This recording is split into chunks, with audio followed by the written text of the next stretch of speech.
Alahady 20 ny volana Jiona 2024 alahady 7 manaraka ny trinité ary alahady farany volana Jiona ihany koa izay mibanjinantsika ny lohahevitra hoe mihavana ao amin'ny tompo. Miarahabanareo rehetra tonga eto tokantranon'Andriamanitra isika ary miarahaban'ny malagasy rehetra na tratra ny asaramanitra. Ho ampitomboina ao aminareo ny ry havana ny fahasoavana sy ny fiadanana avy amin'Andriamanitra ray sy Jesosy Kristy tompontsika. Iary hitsangana hiantso ny anaran'ny tompo isika. Ataontsika ao ambany maso ny bokin'ny Salamo fa 170. Salamo fa 170 andininy voalohany ka hatramin'ny 7 izay mivaky toy izao amin'ny anaran'ny tompo. Ianao Jehovah no itokiko, aoka tsy homenatra mandrakizay aho. Vonjeo ny fahamarinanao aho ka ahafao, atongilano amiko ny sofinao ka vozeo aho. Aoka ho vato lampy fonenanao atonoko mandrakariva ianao, izay efa nandidy hamonjy aho. Fa aram-batoko sy batery fiarovanao ahy ianao. Amen. Hira 70 andiny voalohany sy faharoa.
Iary vavakisika.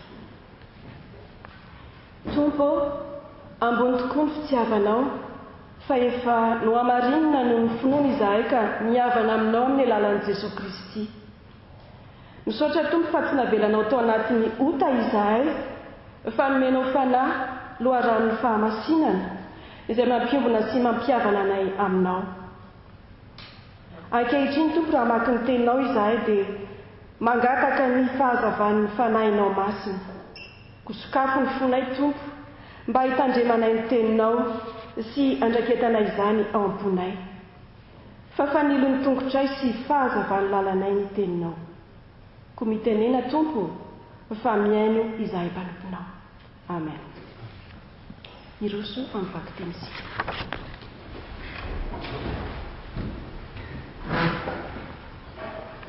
Miaraka mamaky sy iaino ny teny soratra masina sika tompo.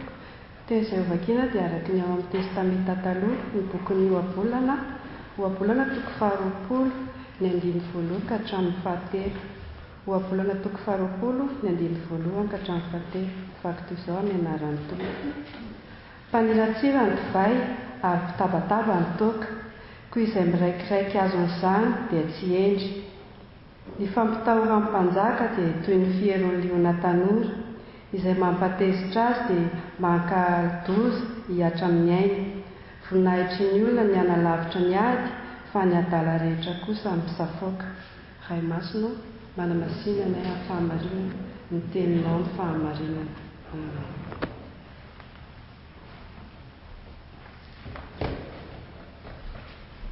Petsakana aloha fijaliana amin'ny fandarana revako.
Tsikarerevana tratra ity alahady farany amin'ny volana jona ity.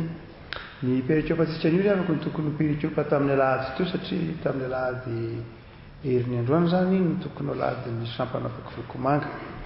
Fa mifamadika ny perikiopa dia tandrifindrindra ho amin'izany ity boky ohabolana toko 20 ity miresaka momba ny faharatsiany zava-mahadomelona ny toaka sy ny manodidina rehetra. Misoratra masina moa marina amin'ny fotoana rehetra dia izay koa izany mitandrify antsika riavako satria mahatonga ny alahady ny vokovoko-manga alohan'ny 20 jona dia mba hanairana ny olona tsy hiopefy ao anatin'ny fisotroana mandritra ny fankalazana ny fetim-pirenena. Izay nahatonga ny alahady ny vokovoko-manga dia alahady aloha mandrakariva ny fetim-pirenena. Ity boky ohabolana izay novakina tao ty riavako malala dia manazava amintsika ny faharatsian'ny zava-mahadomelona ny toaka ny divay ary ho izy koa hoe fahavoazan'ny adala. Raha toa ka jairana riavako ny boky ohabolana nahoana ary dia manantitrantitra izany ny boky ohabolana izay boky fahendrena, boky miresaka ny fahendrena ny boky ohabolana. Fa nahoana izy no miteny hoe ratsy ny fisotroana ny zava-mahadomelona tahaka izao. Ny fijerin'ny boky ny ohabolana natsoina hoe olombelona mihitsy no mahatonga izany riavako. Izany hoe raha ohatra ka fakafakaina ny atao hoe olona ao amin'ny boky ny ohabolana dia milafy 3 na 4 lehibe mazava tsara. Voalohany indrindra ny boky ny ohabolana dia manazava fa ny atao hoe olombelona dia izy mieritreritra sy misaina tsara. Ary mampiavaka ny biby amin'ny olombelona dia ny olombelona misaina. Ary natao hoe misaina amin'ny boky ny ohabolana dia mahay manavaka izany hoe ity tsara, ity ratsy, ity tsy mety, ity mety. zay dia hiavahan'ny olombelona amin'ny biby ary mbola hiavahan'ny olombelona endry sy ny olombelona adala. Ny adala hoe boky noambolana dia na dia tontona ao anaty loana miaraka amin'ny vary azy izy dia tsy ho afaka mihitsy ny adalana. No zany a dia ny boky noambolana dia manazava eto ry havako fa ny antsoina hoe olombelona dia sady manan-tsaina mieritreritra izy no ao koa ny toe-panahy izay mahay manavaka ny atao hoe tsara. Ny tsara amin'ny boky noambolana dia tsy tonga ho azy eo anatin'ny olona fa raisina avy amin'ny fanabeazana avy amin'ny fitezana ka ny olon-kendry dia mandray mianatra ny fampianarana ny fitezana atao aminy ary dia mijoro olona modely eny amin'ny fiarahamonina eny izy. Tsy linady ny boky noambolana, tsy mandrano tena foana ny boky noambolana. Arak'izany ny ataontsika hoe olombelona ny boky noambolana dia sady manan-tsaina mieritreritra izy no manana herim-panahy koa afaka hanao ilay eritreretiny hoe tsara, libre arbitre hoy nareo amin'ny teny frantsay. Izany hoe ny olombelona dia mena fahafahana isafidy mazava. Isafidy mazava hoe inona ny tsara tokony ataoko ary inona ny ratsy tsy tokony ataoko. Ary rehefa manana izay fahafahana isafidy akalalahana izay izy dia izay mahatokony andraikitra azy. Tsy tompony andraikitra ny olona ry havako raha ohatra ka tsy manana safidy ankalalahana izy. Tsy tompony andraikitra amin'ny ratsy ataony olona raha ohatra ka terena izy ary tsy tompony andraikitra amin'ny tsara ataony olona raha ohatra ka terena izy. Fa azo tsaraina tsara ny olona eo anatrehan'Andriamanitra rehefa nampahafantarina azy ny tsara fa tsy natao, ary azo melona ny olona rehefa nampahafantarina azy ny ratsy fa mbola nataony ihany. Dia ny boky noambolana zany dia manazava fa ny olombelona dia sady mena fahazavan-tsaina izy ary nampahafantarina azy ny lalàna, ny fahalalàna, ny marina mba ho ataony sy ny ratsy tsy ho atao. Izany rehetra dia tsy hita ao anatin'ny biby akory. Ary ny fahatelo izay ambaran'ny boky noambolana no antsoina hoe olombelona dia ny fanahy, ny fahendrena, ny fahatahorana an'Andriamanitra. Ny biby dia na dia tenentsika hoe tena endry be ty saky ty, na endry be ty alika ity, dia tsisy fahatahorana an'Andriamanitra mihitsy ao anatiny. Asa zay ao an-tsaintsika miteny hoe tena endry be ty alika ity ka mba tsy manaikitra olona. Fa amin'ny boky noambolana ny antsoina hoe fahendrena dia fahatahorana an'Andriamanitra. Ary ny olombelona izay endry dia manana izay fahatahorana an'Andriamanitra izay. Ny mpandika ny ataontsika hoe fiainan'ny olombelona dia milaza fa ny olombelona ihany no marimarina, baiboly milaza an'izay raha teo. Ny olombelona ihany no amin'ny zavaboarin'Andriamanitra no mivavaka. Tsy misy zavaboary hafa mivavaka fa ny olombelona ihany no mivavaka. Ary ny olombelona dia nataon'Andriamanitra hifandray aminy. Mazava ny tenin'ny apôstôly Paoly amin'ny Romanina 9:9 fa ny fanahin'Andriamanitra ato anatintsika mahatonga antsika mivavaka. Tsy misy ny apôstôly Paoly olona mahatonina an' Jesosy tompo sy mpamonjy azy raha tsy amin'ny alalan'i Jesosy ihany. No zany dia ny fanahy masin'Andriamanitra ato anatintsika mahatonga antsika mivavaka sy afaka mivavaka.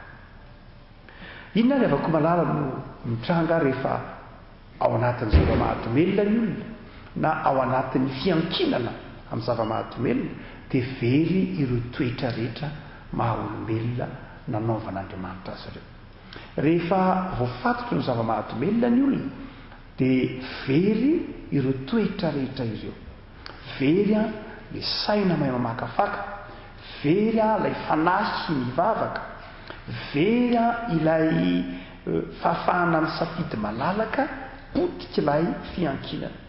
Addiction nareo dia izay fiankinan-doha izay amin'ny zava-mahatomelona dia mahavery ilay endrik'Andriamanitra. Eto izany raha miteny noambolana hoe nitoka sy ny divay dia tsy nitoka sy ny divay ihany fa ny zavatra rehetra izay manodidina ny ataontsika hoe addiction dia mahavery izay ataontsika hoe toetra maha-olombelona nanaovan'Andriamanitra ny olombelona izay dia ratsy avokoa. Ratsy avokoa. Satria ny olombelona tamin'ny nanaovan'Andriamanitra azy dia tokony ny zavatra ataony dia fantany tsara.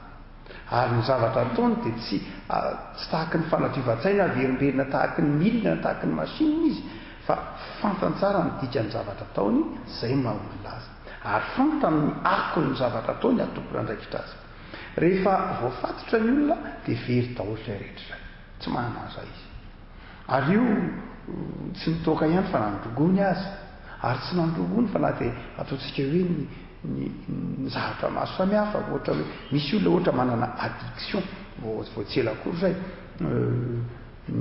fa reportage anankiray olona manana addiction fanatanjahantena zany hoe tsy azo mihitsy ny endaha tsy manao sport izy ezakazaka izy isan'andro rehefa mahika mihitsy le ranga dia tena mbola antany velany moa zany fa lasa misy fiankinan-doza lasa voafatotra izy dia tsy azo mienda zay ary fantatsika fa mety manana an'izany avokoa ny olona raha tsy miambina hoe misy zavatra mamatotra azy eto mizany ny bokon'abolona dia miteny hoe nitoka sy ny divay fa zay eo fa tsy zay ihany hitantsika nytoetonjato eny atsika ity fa misy olona dia tena tsy mahazo aina mihitsy raha tsy ohatra hoe atseo ny écran raha tsy amin'ny voafatotry ny misy fiankinan-doha amin'ny jeu sy ny zavatra ohatr'izany tsy zay ihany fa na dia amin'ny fotsotra na dia ny zavatra tsotra indrindra aza ohatra koa hoe na amin'ny fitafiana aza misy olona hoe tena tsy mahazo aina mihitsy raha tsy misy zavatra ataony tahaka izao mamatotra azy ary very lay toe-tsaina lay saina mahay manavaka lay saina ataontsika hoe manana fahafahana manao akalalahana ny zavatra tiana atao dia hoe bokonao bolana hoe tandriny tsara ary avako malama fa mamatotra atsika izao tontolo zao ary mahafetsy any satana amin'izao andro faran'izao dia avako malala dia be dia be ny zavatra atobany eo amin'ny olona be dia be ny zavatra atobany eo amin'ny olona fahita lavitra io ohatra atobany eo amin'ny olona dia indraindray adin'ny olona ny mijery an'Andriamanitra lasa misy ataontsika hoe fiankinan-doha amina zavatra ivelan'Andriamanitra zay tsy zay ny sitrapon'Andriamanitra zay ny sitrapon'Andriamanitra Andriamanitra dia tsy zava-dehibe amin'Andriamanitra mihitsy hoe anao hiankina amin'ny télévision na hiankina amin'ny gazety tena tsy azoko mihitsy naiko raha tsy zao tena ohatrany tsy azoko naiko raha tsy iseny ity misy fiankinan-doha zany dia avako malala ary eo any dia marina fa hoe eo ny hoe fahazarana ohatra hoe tsy azonao ianao raha tsy nambary maraina ohatra zay ndray zavatra fa misy lafin-javatra tena mahavery mihitsy ilay tena toetra ho maha-olombelona amin'ny nanaovan'Andriamanitra anao very ilay endrik'Andriamanitra tsara ao anatinao fa lasa simba zay mahatokany hoe ratsy mamy rehefa miresaka maminao dia fatatra fa tsy tokony tena ntsony izy rehefa tey zay nanao tafika masina dia tarehefa tafika masina dia to amin'ilay tokantrano anankiray dia atoandro ny andro afolakandro ny andro dia rehefa nanao tafika masina zay dia nanao fitidia tokantrano dia reny mpiarakaviana sy izana vitsivitsy ihany mitratra anay tao tokantrano dia natao ny fitaovavahana sy ny fampahirizana ny tafika masina tao tokantrano kelikely tao tonga le rangahy ary rehefa tonga le rangahy mambe izy avany dia rehefa mambe izy dia nitabataba vao miditra avany ambaravarana zaho any Jesosy zany Jesosy koa izy avany fantazany lasa ao amin'ilay trano tafika masina tokantrano tabataba be zany Jesosy isan-karazana verimeriny teo mitsika hoe fantatsika fa raha olona ara-dalàna tsara izy tsy miteny an'izany mihitsy tsy miteny an'izany izy fa rehefa ao anatin'ny fahamamona ilay olona dia very ilay saina mahay manavaka dia giazany devoly dia asaony devoly teny foana amin'izao rety lasa very ilay endrik'Andriamanitra sy ilay fanahy hifandraisana amin'Andriamanitra dia io mahatonga ny soatra masina Andry avy mampianatra hoe tandremy tsara fa nanaovan'Andriamanitra ny olombelona dia nampiasa ny sainy mampiasa ny fanahiny mampiasa ny vatany ary olona afaka misafidy akalalahana izy amin'ny toe-tsaina protestanta sy katolika dia hitanao mihitsy mahasamihafa azy ny protestanta tena nazava an'izao hoy ny fotom-pisaina protestanta ny antsoina hoe olombelona dia ireo vory saina vatana fanahy dia ny protestanta na inona ny protestanta ny fahotana dia nanimba ny maha-olona feny olona mety manao asa soa ihany izy fa iteny ihany mahampanota azy mety mahana zay maizy azy eny ihany izy fa zao iteny ihany mahampanota azy fa hoe protestante raha tsy ao amin'ny Jesosy ny olona dia tsy azo tenainana inona na inona mihitsy izy fijery protestante zay hoe ianao a raha vao tsy ao amin'ny Jesosy dia tsy atenainany mety mpanao asa soa izy mety maminao mety mahavita zavatra maro samihafa izy any amin'ny fiarahamonina fa amin'iny zavatra ataony iny dia hita mandrakariva ny mahampanota azy fa ao amin'ny Jesosy ihany ny olona misy fiainana vaovao. Paoly nazava an'izay amin'ny Korintiana manao hoe raha misy olona ao amin'ny Kristy dia olom-baovao izy, lasa ilay olona taloha, lasa ilay zavatra taloha fa indro vaovao reo. Dia itsika zany dia manazava fa ao amin'ny Jesosy ihany misy ny fiainana, ao amin'ny Jesosy ihany ny antombohany tsy hoe fahafahana sy fahendrena. Fa tamin'ny théologie katolika hoe fampianaran'ny Thomas, théologie thomiste zany, Thomas d'Aquin zany izay nanorina ilay fotompinoana katolika izay boky lehibe anankiray tsy hoe somme théologique dia mbola io manaka ankehitriny no ampiasain'ny akabeazan'ny fampianarana katolika romanina dia mbola avy amin'izy io. Dia ny fampianaran'ny Thomas zany a dia manazava manao hoe ny olombelona rehefa haniditra ny fahotana izy dia tsy tena nanimba ny maha olombelona feno izy. Misy ihany ny zavatra izay tsy simba ny fahotana fa ny apahany ihany no simba ny fahotana. Ny apahany ihany no simba ny fahotana fa tsy ny olona rehetra koa. Ohatra hoe na dia mpanota na dia tsy vavaka izy na dia tsy mpino azy izy dia mahafantatra ihany ny lanjany nitsoina hoe aina. Ohatra hoe tsy mamon'olona izy andrenam-polomerina ohatra na reo razantsika dia mety nahafantatra ny tsara izy fa tsara araka ny moralina dia hoe Thomas hoe izay tsara araka ny moralina zay dia tsy na dia mpanota ny olona na dia fiarahamonina tsy manana ny Kristy ary dia ahitanao an'izay tsara araka ny natiora zay. Dia io moa tsy hoe inona ny diso na inona ny marina zay loatra fa misy mamarina ny fampianaran'ny Thomas ihany ny hoe misy lafin-javatra misy tsara ihany ny Thomas fa tsy tsara mahavonjy akory fa tsara miaro ny fiarahamonina. Ary io afaka malala ny mahasamihafa ny fomba fijery katolika sy protestante. Zay mahatonga hoe manao zava-dehibe ny fanabeazana kokoa ny éducation zany fanabeazana kokoa ny avantsika katolika noho itoe-javatra io. Zay mahatonga azy manana sekoly be dehibe tena ataony zava-dehibe mihitsy ny fanabeazana noho itoe-tsaina io manao hoe ny olombelona amaha olombelona azy dia izao fa amin'ny alalan'ny fanabeazana misy tsara ao anatin'ny olombelona anatin'ny fiarahamonina na tsy mpivavaka azy izy dia amin'ny alalan'ny fanabeazana no ahafahana mitondra ny tsara ao anatin'ny olona. Ary dia izay mahatonga azy manao zava-dehibe ny fanabeazana ao anatin'ny fanabeazana ny fitoriana ny filazantsara zany hoe fanabeazana no mipita makany amin'ny fitoriana ny filazantsara. Fa ny protestante ndraiky izay indray protestante manao hoe ny évangélisation aloha zany hoe ny fitoriana ny filazantsara aloha izy aloha andray an'i Jesosy zay vao beazina. Zay mahatonga ny hoe samy hafa mihitsy ny anankiray dia manao hoe ny évangélisation aloha zany hoe ny fitoriana ny filazantsara dia endrika anankiray isehoan'ny fitoriana ny filazantsara ny fanabeazana ny sekoly zany. Any amin'ny alalan'ny sekoly sika no mitory ny filazantsara fa ny voalohany dia izao Jesosy aloha fitoriana ny filazantsara.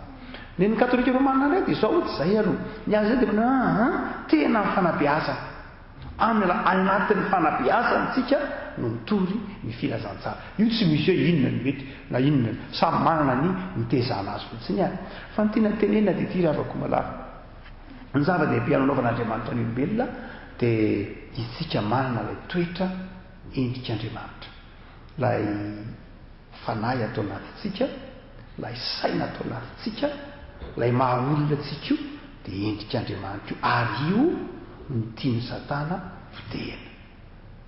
Io no potehany Satana raha voafatotra ny olona raha ohatra zao ka mijery olona demoniaka makany amin'ny tompony ka mahita olona demoniaka dia tonga dia hitanao avy hatrany tonga dia potehany Satana ilay endrik'Andriamanitra.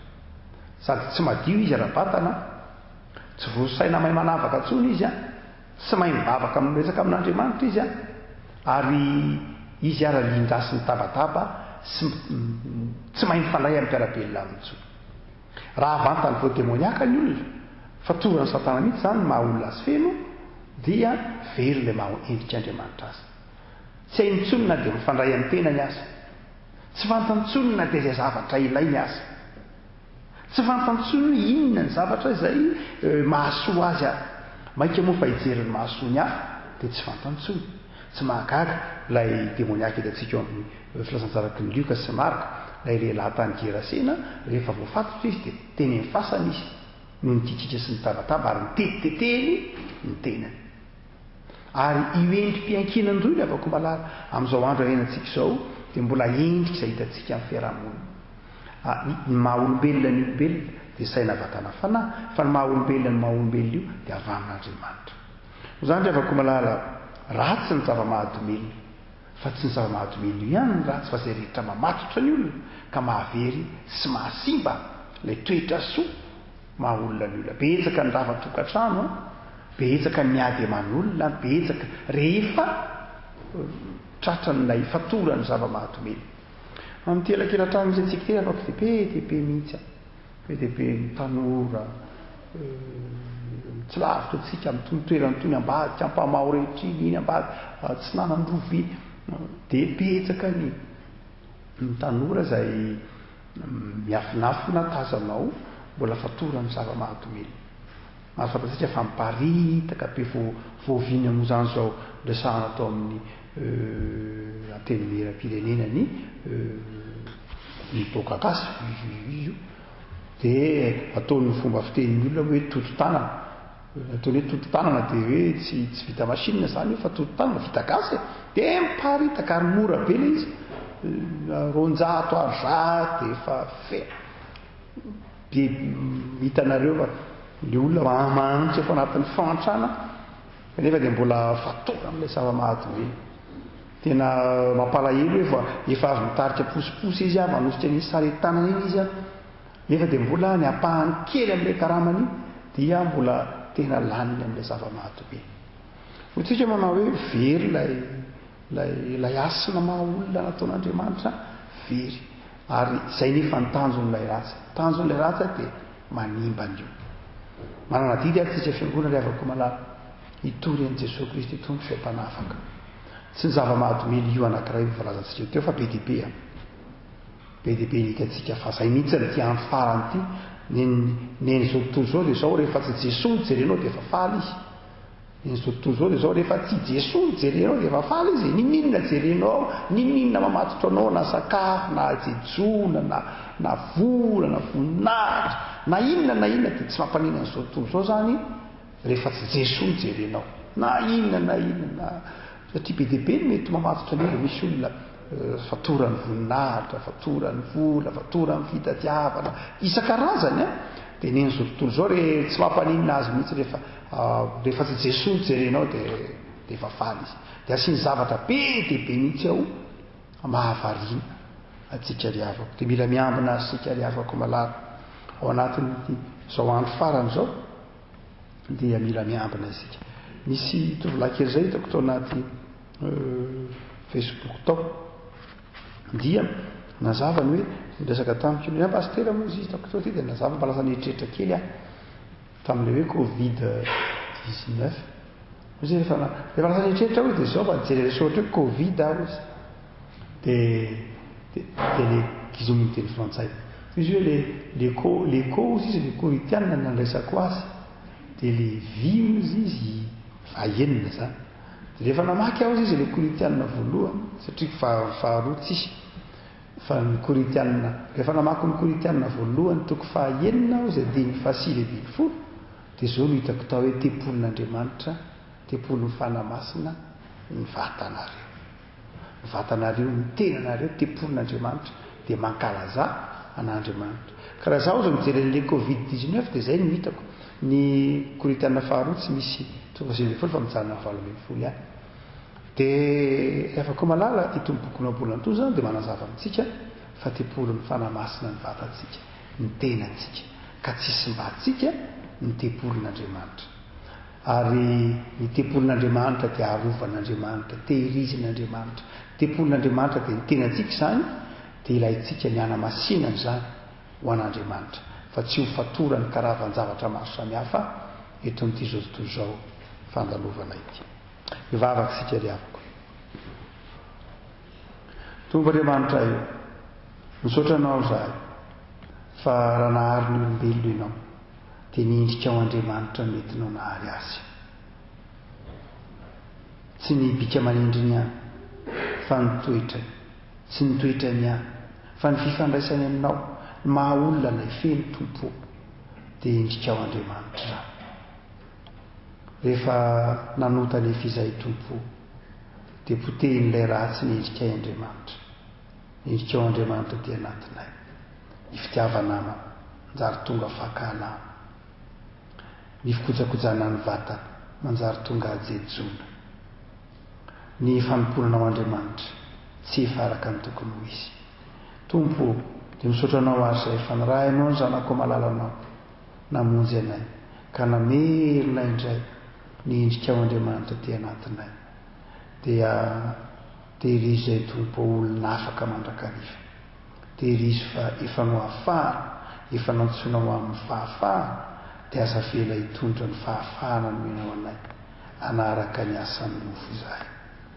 Dia jereo ireo havanay nitona mpaonginy, jereo ireo havanay manananjo ampionony ataoviny traka, jereo ireo havanay izay manana ny marary, manana ny tsy salama sy trano, jereo ny tanindrazanay ampitoereto Jesosy ny fiatananao. Amin'any Jesoa Kristy mpamonjy ary manakinana ny fiainana rehetra am-pelantananao, ary ombonanay ilay vavaka nampianarinao nay manao hoe rainay izay milavitra ho amasinina ny anarana ho tonga ny fanjakanao, atao aleny sitraponao eto atano tahaka ny an-davitra, meonay anio ianina sahaza aminay, mamelana eroka tahaka ny amelanay izay meloka taminay, aza mitondra anay amin'ny fakapana fa manafahana milaza amin'ny fanjakana sy ny hery ary ny voninahitra mandrakizay. Amen. Rehefa malala dia mampahery antsika rehetra arak'izany raha tokony ho izy ankandamiantsika azy dia hoe raha ohatra ka mpamilamindamina dia ataontsika intelo ny fotoam-pavahana miditra ny alahady, kanefa ety ny otrika retina atao ohatra ny mamily be tsy hifankahitana mihitsy ity izy liavaka, ary dia tena misy olona mirijarija be tena tsy apoizina mihitsy, misy olona tena mandeha aman-talalaka izao fa rehefa nitestena dia tena pozitifa marina pozitifa ony dia pozitif ony pozitif, kanefa nay fa tapabolana efa nandehandeha foana tsy fantatro mihitsy, tapabolana teoriana vao fantatra ilay tesika koa tapabolana koa evo mivaly inona antsony tonga atao tapabolana izy efa nandehandeha efa nanao kalay olona izy, dia tena mifaritaka be tsy hita mihitsy ity izy. Ka aloha mitandrina ihany riavako malala nahoana mba tsy hitenenan-dratsy ny fandaminana ataon'ny fiangonana, fiangonana vitsivitsy nakatona satria tsy manaja fandaminana, dia aleo dimapolo ihany, dia aleo dimapolo vitsivitsy tahaka izao fa tsy maninona, aleo vitsivitsy dia manaraka ny tokony misy tsara izay hoe manao, misy manao hoe dimapolo any ambony dimapolo aty ambany, varavavana ray ihany mivoany dimapolo aty ambony sy dimapolo aty ambany, dia tsy mety, manjary tsy manaraka izany fandaminana izany tsy endry, ary maivamaivana koa hoe mitelo ny fotoam-pavahana, kanefa ny aleo misoroka fa miaro ny hafa isika dia miaro ny tenantsika dia miaro ny voninahitr'Andriamanitra koa mba tsy tenenana amin'ny hoe nareo zao natonga io nareo fiangonana nareo jereo nefa le fiarahamonina ry havana fantatsika raha mahafantatra ihany ka aleo mitanjo ny voninahitr'Andriamanitra mba sy hifanomezantsiny fa mora dia mora ny manometsiny amin'izao andro hoe izy natonga an'io raha anina, ka dia aleo misoroka ry havako dikan'izany amin'ny alahady herineny na dia vitsivitsy isaky ny mandeha arytsika aleo izay ihany mba ahafahana mitandro ny lalàna izay napetraka sy ny fahasalamantsika mianakafy. Raha mity sao mivady andrem-boavonjy mivady nandrerana ary mivady dia mahafantatra antsika fanamasinina fanambadiana andrem-boavonjy ravo sy randrenana ary sy ny fiatao izay loso vavaka ovanariny amin'ny sabotsy 4 jolay izao hiafako. Nandao antsika marainio ramatoa Alfonsinina maman'ny paster Manoza dia horentsika eo ihany ny famangina fa mivavaka ho an'ny fianakaviana isika mba hosalo mba hery tsara zareo mafimafy kely ihany nalovana ato anatin'ny réanimation izay moa fandaharan'Andriamanitra dia nody izy.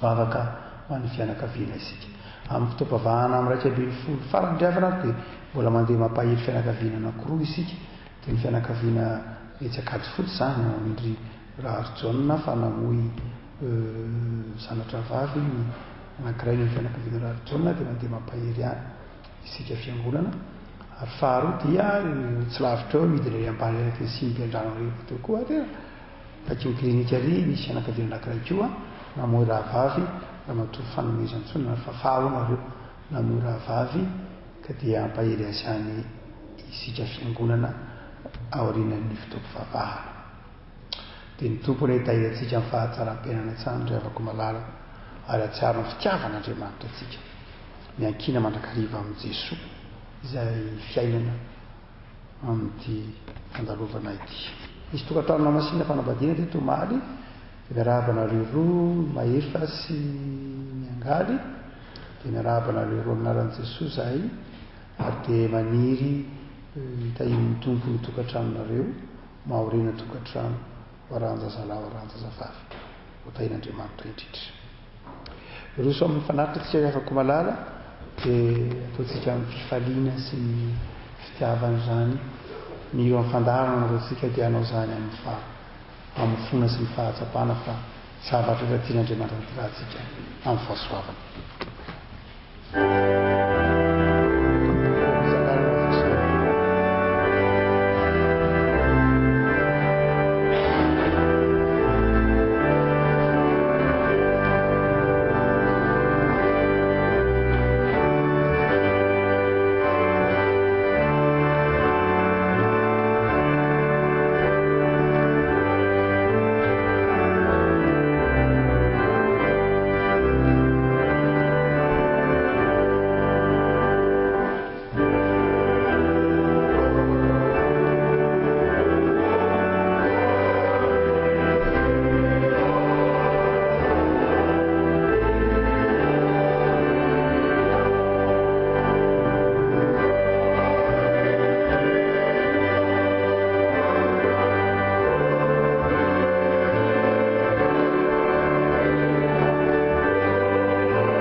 dia rivavaka ny olotra nirakitra isika. Tompo rainay eo, indro atolotray ny fanatitra. Kely tsy tohina tompo, sombony ihany tamin'ireo izay be efa natolotra ao anay. Kely ihany kanefa vokatry ny fo tompo, ka raiso entina ampiroborombona ny ambainday ny fanjakanao. atolotra ampitiavana tompo ka aingany ahita sitraka eo anatrehanao.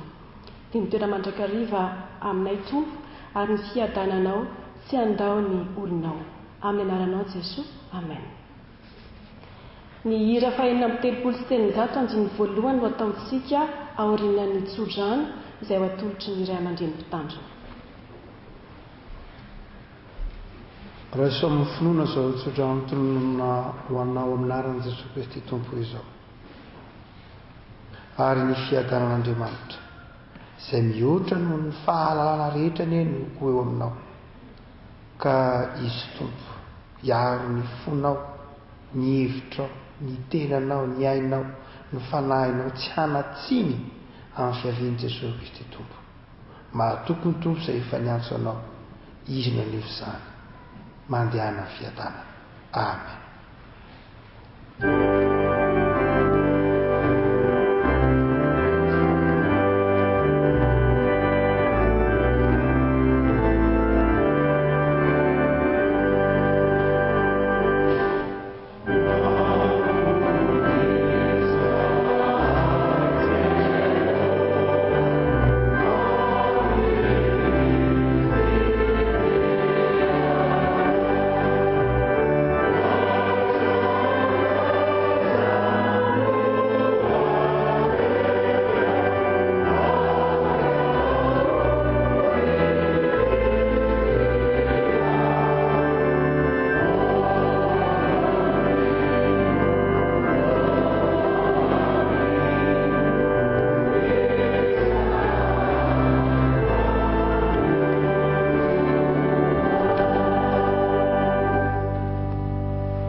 Andriamanitra irery ny voninahitra amin'ny anaran'ny Ray sy ny Zanaka ary ny fanahy masina. Amen.